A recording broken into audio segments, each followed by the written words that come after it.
Hello bull trackers दोस्तों, लोग अक्सर ये सोचते हैं और हमसे भी पूछते हैं कि एफआईआईज इतनी सेलिंग क्यों कर रहे हैं जबकि मार्केट्स अभी भी ऑल टाइम हाई के आसपास घूम रहे हैं। और उससे भी बड़ा प्रश्न ये पूछते हैं कि वो बायर कब बनेंगे। अगर आप देखिए तो पिछले 5 सालों से लगातार एफआईआईज नेट सेलर बने हुए हैं। ईयर ऑन ईयर वो नेट सेलर बने हुए हैं। पिछले 5 सालों में एक साल भी ऐसा नहीं रहा है कि वो नेट बायर बने। और इस साल की अगर बात करें 2025 अभी कंप्लीट भी नहीं हुआ है, अब तक की रिकॉर्ड तोड़ एफआईआई सेलिंग है 2.02 लाख करोड़। इससे पहले जो उनकी हाईएस्ट सेलिंग थी वो 2022 में थी करीब 1.46 लाख करोड़। और पिछले साल जब इतनी गिरावट हमें देखने को मिली उसमें भी उन्होंने 1.2 लाख करोड़ की सेलिंग की थी।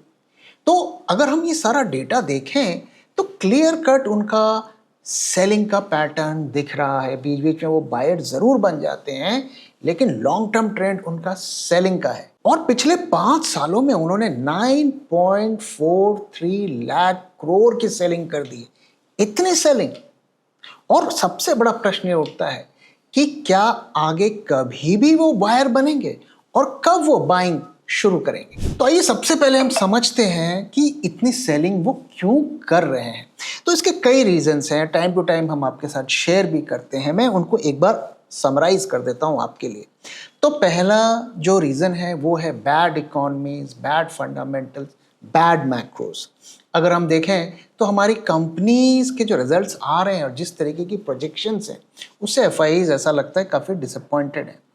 अगर हम FY25 ये जो साल चल रहा है इसके पूरे ईयर एंड का अगर हम टोटल प्रॉफिट अगर टॉप 200 कंपनीज की बात करें तो वो करीब एस्टिमेट था 12.1%, जो कि अब गिर के 11.5% हो गया। यानी कि जो एस्टिमेट्स हैं उसे भी मीट नहीं कर पा रहे। तो क्लियरली हमारी कंपनीज अच्छा परफॉर्म नहीं कर रही। इसके बाद आप देखिए रूपी का जो जिस तरीके से डिवैल्यू हो रही है डॉलर के अगेंस्ट में, तो ये भी एफआईआईज के लिए एक बहुत बड़ा फैक्टर है कि वो इंडिया में पैसा राउट नहीं कर रहे हैं। ऐसा क्यों है? इसका सिंपल सा रीज़न हम समझते हैं। देखिए, हमारा अगर रुपया को अगर आप देखें तो पिछले एक साल में 84 से 88.80 हो गया है। 5% का डिवैल्यूएशन रूपी का हुआ है। अब ये किस तरीके से एफआईआई के रिटर्न्स को इम्पैक्ट करता है? मान लीजिए आज अगर $1 के लिए हमें 89 रुपीज़ एफआईआईज को पे करने होते हैं, तो अगर वो 1000 रुपये इंडिया के मार्केट में लगाते हैं, आज अगर वो ट्रांसफ़र करेंगे तो उन्हें 89,000 रुपीज़ मिलेंगे। अब मान लीजिए 89,000 रुपीज़ के उन्होंने शेयर खरीद लिए। शेयर खरीद के 3-4 महीने वो वेट की और लकीली कोइंसिडेंटली ऐसा हुआ कि वो शेयर वहीं के वहीं बने रहे। यानी कि इंडियन रुपीस में 89,000 उनके 89,000 ही बने हुए। लेकिन इस दौरान अगर वो करेंसी और वीक हो गई हमारी, हम 89 से 95 पहुंच गए। अब उन्होंने इतने महीने वेट करने के बाद उन्हें लगा कि चलो अब ये पैसा हम वापस अपने देश ले जाते हैं। तो आपको पता है वो कितने पैसे ले जाएंगे? $936 ले जाएंगे। यानी कि $1,000 आया, $936 लेके जा रहे हैं। मार्केट्स वहीं के वहीं रहे। तो जितना रुपया कमजोर होता जाएगा उनके रिटर्न्स को वो खाते जाएगा। एक तो आपकी कंपनीज परफॉर्म नहीं कर रही हैं, दूसरा आपका रुपया भी कमजोर होना चाहता है। तो दोनों तरफ से एफआईआईज को मार पड़ रही है। इसके बाद आप देखिए वैल्यूएशंस एक बहुत बड़ा रीजंस है जिसकी वजह से एफआईआईज नहीं खरीद रहे हैं। अगर आप देखिए तो अभी भी हमारे जो मार्केट्स हैं वो काफ़ी हाईली ओवरवैल्यूड है। तो हमारे मार्केट्स अभी भी 21-22 पीई पर चल रहे हैं, जो कि हिस्टोरिकली अगर देखें तो काफ़ी हाई वैल्यूएशंस हैं। कंपनीज परफॉर्म नहीं कर रही हैं और जो हमारे देश की बड़ी इंडस्ट्री हुआ करती थी आईटी इंडस्ट्री, वो बुरी तरीके से पिट रही है।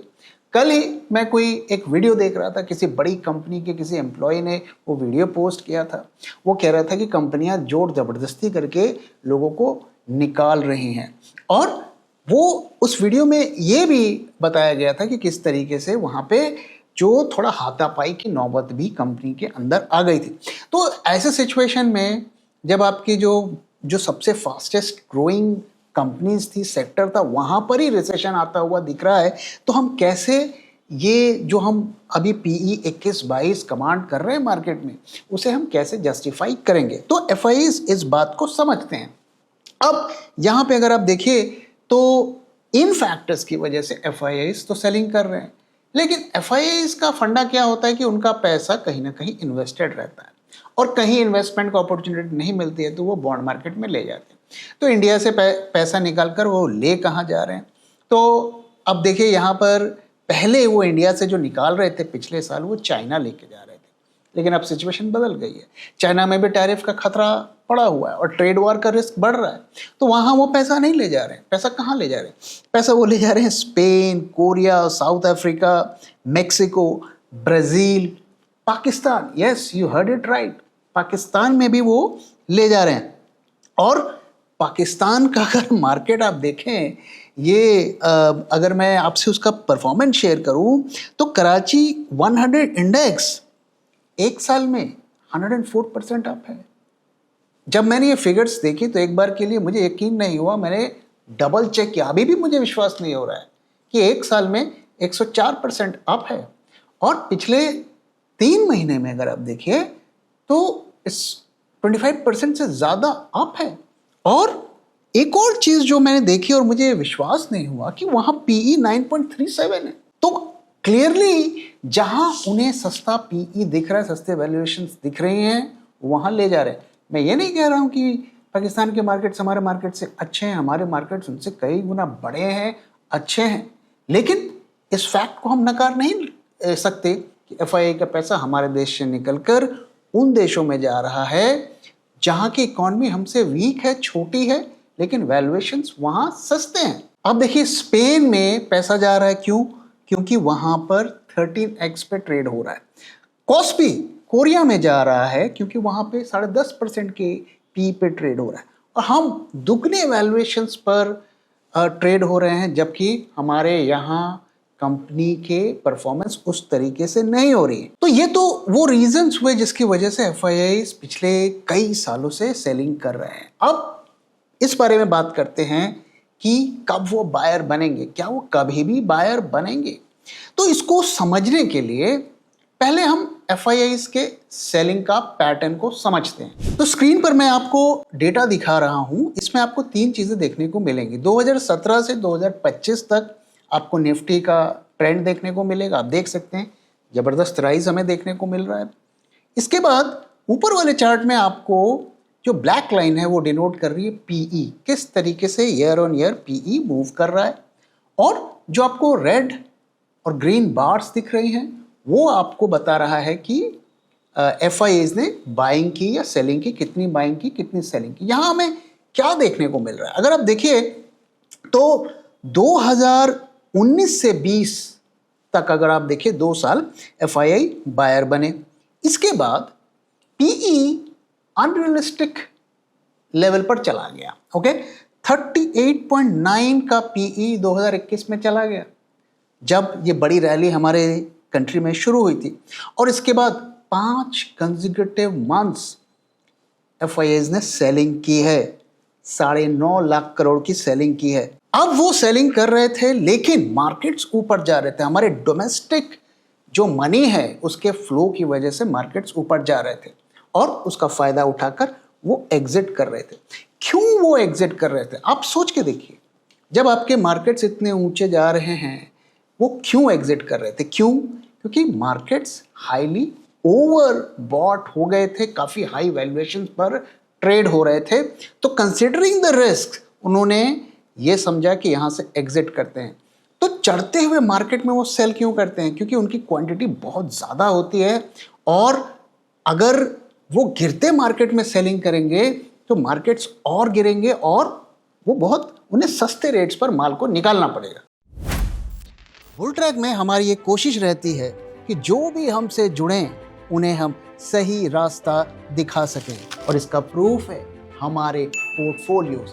ये है 2021 का पोर्टफोलियो, और इसी ड्यूरेशन में अगर आप निफ्टी का रिटर्न देखेंगे तो वो 40% से कम है, और अगर आप हमारे 2024 पोर्टफोलियो को देखें तो वहाँ के रिटर्न्स करीब 18% हैं आप में से कई लोगों ने हमारे पोर्टफोलियो का बेनिफिट उठाया है, लेकिन आप में से कई सारे लोग ऐसे भी हैं जो ये सीखना चाहते हैं कि कैसे हम इसी तरीके के हाई परफॉर्मिंग पोर्टफोलियोज को खुद से डिज़ाइन कर सकते हैं और कैसे हम मल्टीबैगर स्टॉक्स को खुद से आइडेंटिफाई कर सकते हैं।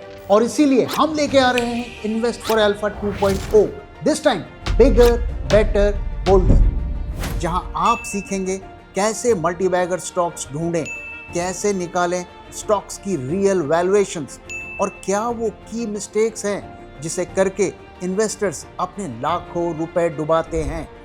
नवंबर 8 एंड 9 2025 सुबह 10 बजे से लेके शाम के 6 बजे तक। तो अभी विजिट करें हमारी वेबसाइट bulltrack.in पे या हमसे कांटेक्ट करें स्क्रीन पर दिए हुए नंबर पे। Register now.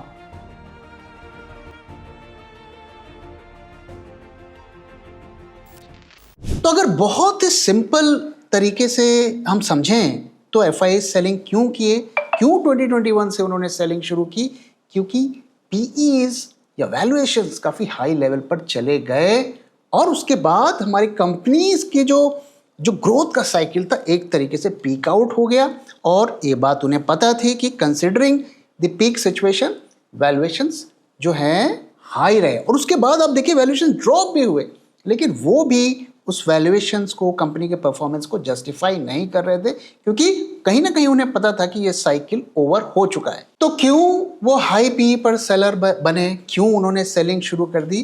क्योंकि कोई भी जो एक्सपीरियंस इन्वेस्टर है वो इस बात को समझता है और जानता है कि कभी भी अगर हाई वैल्यूएशंस पर आप स्टॉक खरीदेंगे तो आपके रिटर्न्स मॉडेस्ट हो जाएंगे, शायद एफडी से भी कम हो जाए, शायद आपको लॉसेस भी हो जाए। अब देखिए 2021 में अगर आप देखिए तो 39 पी पहुंच गया। अगर आपने उस वक्त खरीदा होगा, आज के दिन आपकी जो रिटर्न्स कितनी आएंगी? अगर आप देखिए कि मार्केट ऑल टाइम हाई के पास खड़ा हुआ है लेकिन आपके रिटर्न्स 40% के आसपास आएंगे, यानी कि 9% का CAGR ही आप अर्न कर पाएंगे। अब देखिए 2021 में अगर आप एफडी करते तो शायद 6.5-7% का रिटर्न मिल जाता। अगर आप थोड़ा स्मार्टली बॉन्ड मार्केट में लगाते तो शायद 8-9% का रिटर्न मिल जाता। अब अगर एफडी से कंपेयर करें तो 2-3% के लिए आदमी इतना रिस्क क्यों लेगा, इतनी रोज रोज की अपनी रातों की नींदें क्यों खराब करेगा? तो इसलिए अगर बाजार में पैसा बनाना है तो हाई वैल्यूएशंस पे हमें खरीदारी नहीं करनी है और ये एफआईआई से अच्छा कौन समझ सकता है? तो एफआईआई बायर कब बनेगा? एफआईआई बायर तब बनेगा जब हमारी वैल्यूएशंस रीजनेबल होंगी। अगर हम देखें एफआईआई की सस्टेनेबल बाइंग की मैं बात कर रहा हूं, मैं ये 1-2 हफ्ते बायर बन गए या 1-2 महीने बायर बन गए, ये तो कभी भी आ सकता है क्योंकि कई एफआईआई ट्रेडिंग भी करते हैं। हम सस्टेनेबल बाइंग की बात कर रहे हैं कि आप मंथ ऑन मंथ और probably year on year buyer बने। वो कब बनेंगे? जब पीई में ड्रॉप होगा, वैल्यूएशंस में ड्रॉप होगा और मेरे एस्टिमेट के हिसाब से जब तक हम 15 पीई को टच नहीं करते तब तक हमें सस्टेनेबल एफआईआई की बाइंग देखने को नहीं मिलेगी। हाँ, इंडिविजुअल स्टॉक्स में जहां पर अच्छे वैल्यूएशंस मिलेंगी वो पैसा लगा रहे हैं और आगे भी लगाएंगे। अब जो मैंने आपको थ्योरी बताई कि वैल्यूएशंस जब चीप होता है तो एफआईआई खरीदते हैं, वैल्यूएशंस जब बहुत ज़्यादा एक्सपेंसिव होता है तो वो सेल करते हैं। ये थ्योरी मैंने आपको बताई। अब इसको आइए टेस्ट करते हैं। हम चाइनीज मार्केट की तरफ चलते हैं। वहां पर क्या होता है मैं आपको 2 चार्ट दिखा रहा हूं। ऊपर में आपको एफआईआई का फ्लो दिखा रहा हूं और नीचे हैंगसेंग का पीई का चार्ट दिखा रहा हूं। यहां पे हमें क्या देखने को मिलता है? 2021 में जब पीई 15.7 था, देखिए चाइनीज मार्केट कितना बड़ा मार्केट है, हमारी इकोनॉमी से बड़ी इकोनॉमी है, इतना इनोवेशन वहां होता है, वो 15.7 पी पर ट्रेड हो रहा है। ओके, तो 15.7 भी एफआईआई के एस्टिमेट के हिसाब से ज्यादा पी था। क्यों था? क्योंकि 2011 के बाद ये हाईएस्ट लेवल पे था और जैसे ही वैल्यूएशंस आती है वहां पर $1 लाख की सेलिंग होती है। और फिर 2024 का आप डेटा देखिए, वहां पे पीई 7 पीई पर आ जाते हैं जो कि लोएस्ट था 2012 के बाद और वहां पर 50,000 डॉलर्स की बाइंग आती है। तो अब यहां पर एक चीज आप देखिए कि अगर करेंटली आप देखें तो Chinese markets are reasonably valued, लेकिन वहां पे एफआईआईज की सेल की फिगर आपको दिख रही होगी ऊपर वाले चार्ट में। ऐसा क्यों है? बिकॉज जो रिस्क इंडिया में है टैरिफ्स का, वही रिस्क चाइना में भी है। चाइना में भी सिचुएशन एस्केलेट हो सकती है, कहीं ना कहीं एफआईआईज को ये पता है। तो टैरिफ जो है ना, इंडिया और चाइना के लिए, दोनों कंट्रीज के लिए बड़े फैक्टर्स हैं। बाकी फैक्टर्स जिस तरीके के हैं वो तो स्टैंड कर ही रहे हैं। तो इस सब से हम फिर सीखने को क्या मिलता है? सीखने को ये मिलता है कि कभी भी as an investor, as a retail investor, जब भी आप मार्केट में पैसा लगाते हैं, आपको वैल्यूएशंस को देखना है। अगर आप बिना वैल्यूएशंस को देखे महंगे रेट पर माल खरीदेंगे, आपकी रिटर्न्स कभी भी अच्छी नहीं आएंगी, कभी भी वो मार्केट को आउट परफॉर्म नहीं कर पाएगा। एफडी से भी खराब रिटर्न्स देगा, और अगर आपकी किस्मत खराब है, अगर आपने गलत स्टॉक में या सेक्टर में आपने लगाया है, तो आपके लॉसेस भी बढ़ेंगे। तो एकमात्र तरीका है इन्वेस्टिंग में पैसा बनाने का कि स्टॉक को सही वैल्यूएशन पर पकड़ें। अगर सही वैल्यूएशन पर नहीं मिलता है तो कैश पर बैठें। आइए इसी को एक एग्जाम्पल से देखते हैं। तो मैंने आपको स्क्रीन पर मैं दिखा रहा हूं 5 स्टॉक्स को हमने पिक किया और इसकी वैल्यूएशंस को हमने पहले कैलकुलेट किया। आप देख सकते हैं मारुति सुजुकी का जो वैल्यूएशंस है 10660, M&M 2742, बॉश का आप देख सकते हैं, कैस्ट्रॉल का देख सकते हैं, LIC का देख सकते हैं। ये सारी प्रॉफिट मेकिंग कंपनीज हैं और हमारे कैलकुलेशन के हिसाब से ये इसकी वैल्यूएशंस आई। अब अगर आप देखिए तो ये प्राइस पर हमें खरीदना है, और किस दिन ये प्राइस हमें देखने को मिला वो भी आप देख सकते हैं। अगर आप इन प्राइस पर खरीदते तो आज आपको उसका क्या रिटर्न मिलता वो आप देख सकते हैं। मारुति में आपको 50% का गेन मिल सकता था, M&M में 26% का, बॉश में 34% का, कैस्ट्रॉल में 21% का, LIC में 16% का, और ये कुछ महीनों के रिटर्न से आप देख सकते हैं कि सारे प्राइस पिछले 3-4 महीने के अंदर आपको मिले थे। एक साल में ही आपको इतने रिटर्न मिल जाते हैं। यानी कि तो अगर आप 1-1 लाख रुपए इन पांचों में लगाते तो आज आपको कम से कम 1.5 लाख का रिटर्न मिल रहा होता, उसके आसपास मिल रहा होता। तो क्लियरली आप देख सकते हैं कि वैल्यूएशंस कितना इंपॉर्टेंट होता है एक स्मार्ट इन्वेस्टर के लिए। तो ये जो वैल्यूएशंस आप देख रहे हैं, इसको कैलकुलेट करने का एक तरीका होता है। अगर आप सीखना चाहते हैं तो आप हमारे इन्वेस्ट फॉर अल्फा प्रोग्राम को ज्वाइन कर सकते हैं, उसमें हम इसे सिखाते हैं। साथ ही कोई ज़रूरी नहीं है कि आपको हमेशा इसे मैन्युअली कैलकुलेट करना है। हमारे टूल्स हैं, उस टूल का इस्तेमाल कर सकते हैं आप। उसमें रेडीमेड कैलकुलेशंस भी रहती हैं जिसे आप ट्रैक कर सकते हैं, और जब आपका वो लेवल आएगा आपको अलर्ट भी मिल सकता है। तो आपका काम बहुत आसान हो जाएगा, और ऐसा नहीं है कि आपको हर दिन बैठ के कैलकुलेटर चलाना है। अगर आप इंटरेस्टेड हैं तो हमसे कांटेक्ट करिए, इसके बारे में और डिटेल्स हम आपके साथ साझा करेंगे। अब आइए दोस्तों आज के मार्केट के बारे में बात कर लेते हैं और डेटा की एनालिसिस करके देखते हैं कि वहां से हमें क्या क्लूज मिल रहे हैं। परसों के वीडियो में हमने आपसे कहा था कि 1-2 दिन के अंदर एक बाउंस आएगा और गिरावट रुकेगी। लगभग 2 दिनों से हमें ऐसा ही होता हुआ दिखा, और हमने आपके साथ ये भी शेयर किया था कि शॉर्ट्स जो हमने सजेस्ट किए थे 25,300 के लेवल के आसपास, उसे आप कट करिए, प्रॉफिट्स को बुक करिए।